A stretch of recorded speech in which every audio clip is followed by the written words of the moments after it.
Sometimes you need days in the workshop that are not just about building something. You need to tinker.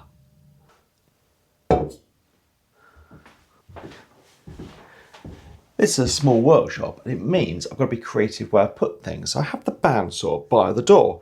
It lines up with the door frame, nice walkway in, no problem whatsoever.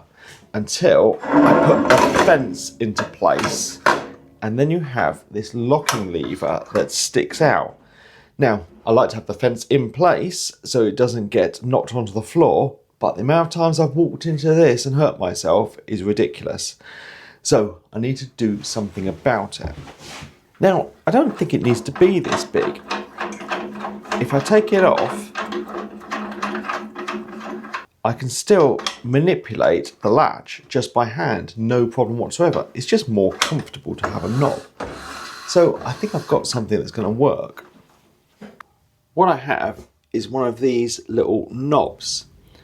Much shorter, so I think it'll work, but the trouble is, it doesn't have a bolt portion to it. So what I've done is I've taken a bolt, taken some thread lock, and got one put into place. Trouble is, this bolt has a head on it now, so I'm going to get the saw out and get it trimmed off.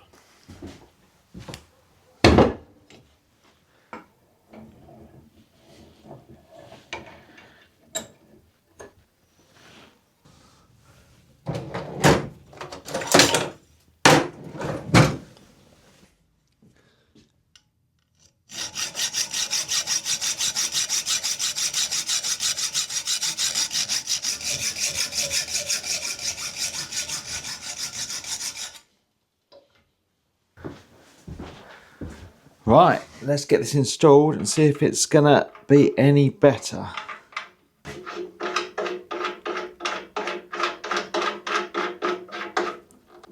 I think that's a win because it's much shorter, so I'm not gonna knock into it. It's bright red, so I'll see it. And even if I do knock into it, it's a nice round thing, it's gonna hurt less. And it doesn't affect the operation in any way. In fact, it feels really nice to use. So, one job off the list. The next thing is I've noticed a problem with my table saw.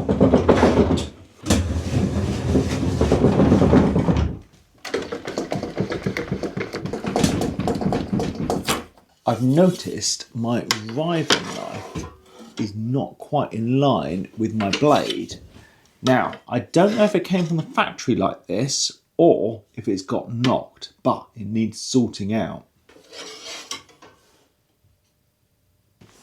Luckily, this saw can be fully adjusted and it comes with the instructions on how to do it. First though, I'm going to try and improve the access to everything.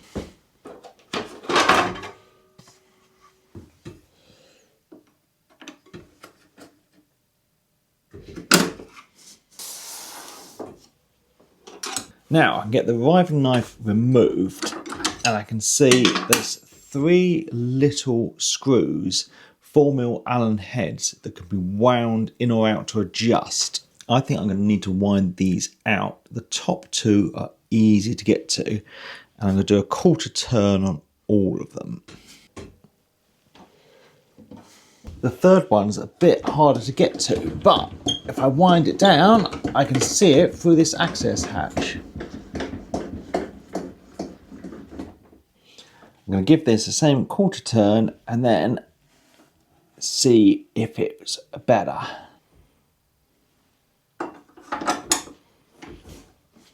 That is looking better, but we need to wind it a little more, but I want to do it in little stages instead of going too far at first, but it's working.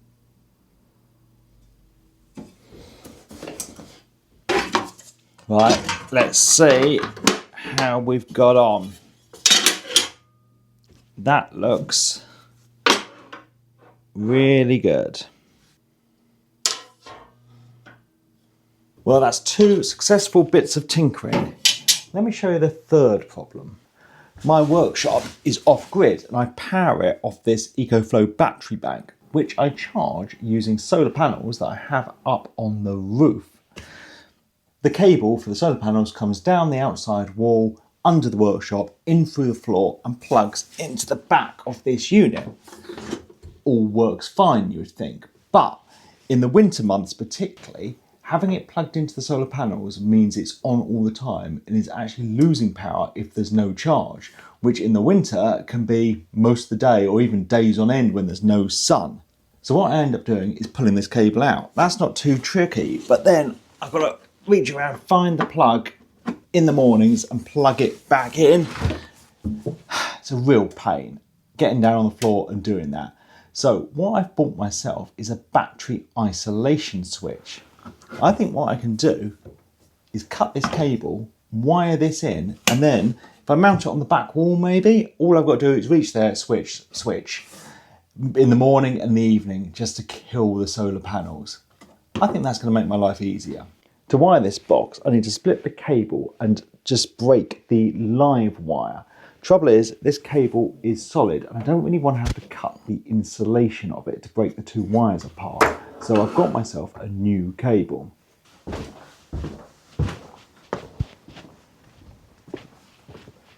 I have the cable tucked behind the panelling so I can get a couple of screws removed and find this cable.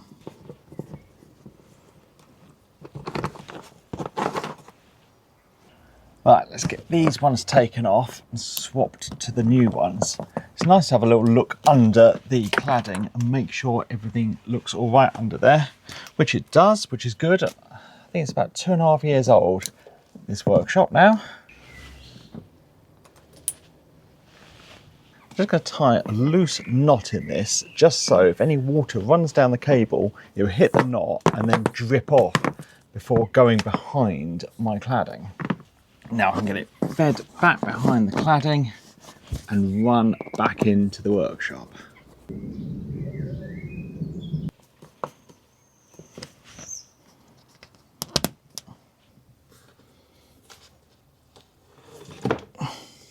Before I actually get this switch wired, I've got to think about how I'm going to mount it. So it has bolts that go through it, and I should think they bolt to a bit of car bodywork, locking the two halves of this together.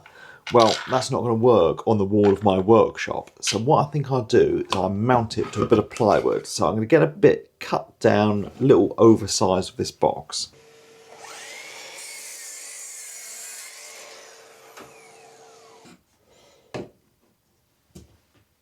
So if I take the back panel off this, I can use it as a template, mark out where I need some holes, and then I'm going to drill down with a Forstner bit so I can recess the bolt heads and then drill all the way through.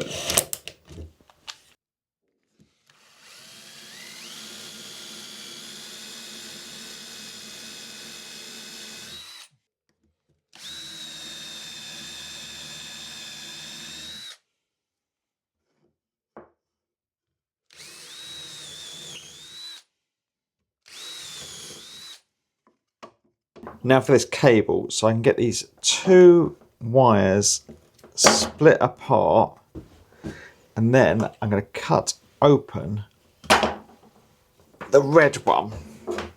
Now I have unplugged this all from the solar panels, so now I can get the end stripped and get some ring terminals fitted.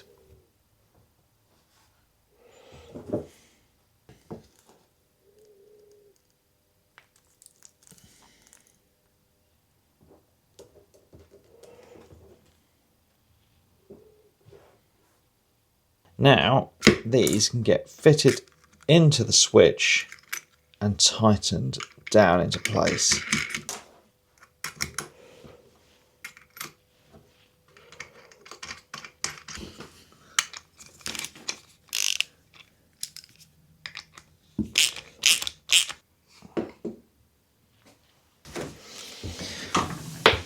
Okay, let's get this installed and see if it's going to work.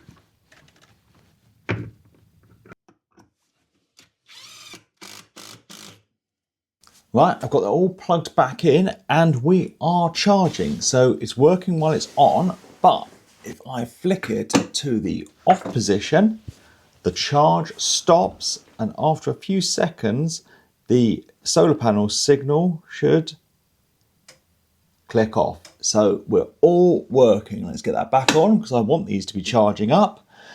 So that's going to make my life a lot easier. Now, I could have mounted this up higher above the bench, but just reaching in and flicking a switch is much, much easier than pulling this out twice a day and fiddling with cables. I like it neat under the bench like that. So, third thing ticked off the list.